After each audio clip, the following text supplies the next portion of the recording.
chef de village Cheikh Mbaye di nuyu imam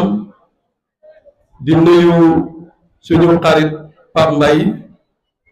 di nuyu mboolem njaboot ak Taïba Mbayeen di wax rek ne bis bu am solo la ci ñun ndax juddu yonent bi sallallahu alayhi wa sallam la depuis juddu boobu nekk ci 7e siècle booba ak léegi diine la joo xam ne mënt na mboolem diine yi nga xam ne fekkoon na ko fi mu nekk diine joo xam ne it règlement yu baax la te itam teg nañ ko ci ay sart yu baax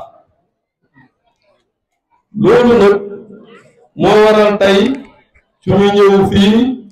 mu nekk ànd boo xam ne ànd bu yàgg la suñuy kilifa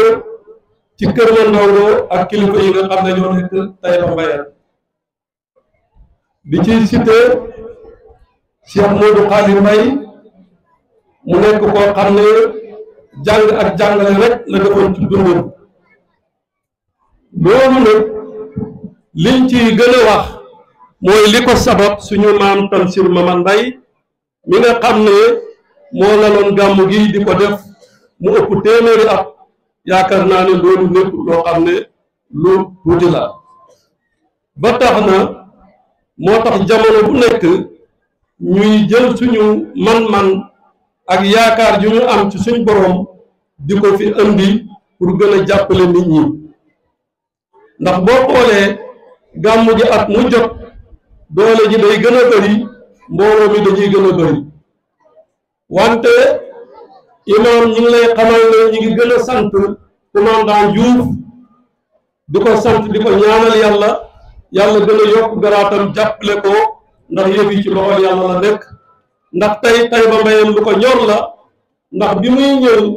bi ma ko oowee ki topp ci moom ak fiyam la fi yebal mu nekk fi te yaakaar naa tey juróomi gàmm moo am kon bu jëlee ki topp ci moom farale ko fii ba pare moom ci boppam mu ñëw toog kon Taïba Mbayeen ñor na ko moo tax mu bëgg ngeen yokk ko ñaanal ko bu baax a baax ba nga xam ne wax dëgg yàlla mission am dana ko mën a réussir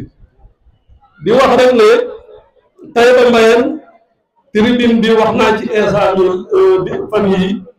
incha allah budget bi ñuy dugg danañ ci dugal 10 millions pour ñu démarrer tribune bi parce que yaakaar naa ne tribune bi ni ñu paree pour defaree ko dana mën a dalal juróom-benni téeméeri nit li ci des après ñu utaat yeneeni programme loolu nag dama wax instant ne ko tribune bi ñu war a def Taïba Mbayeen suñu ko bëggee def ci benn at su boobaa commune bi duñ ci def dara moom rek lañ koy farale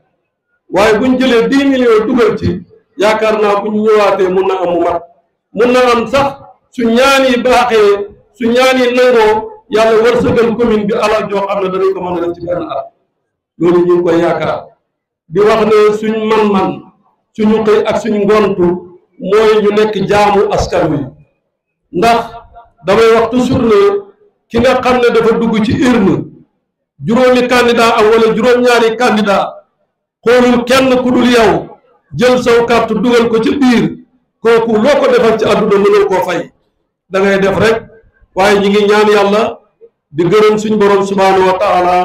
Taïba Mbayeen yàlla dugal gën ci dugal loxoom xam nañ ne sax dugal na ci loxoom waaye mu gën koo yokk ndax kat mag ñu baax ñoo fi nekk ndax suñ daara Cheikh Modou wax dëgg yàlla lim fi def kenn ku ne xam na ne du mën a jaas yàlla dana ko fay ñi ngi sant ñëpp di gërëm ñëpp wasalaamaaleykum wa rahmatullahi taala wa barakaatu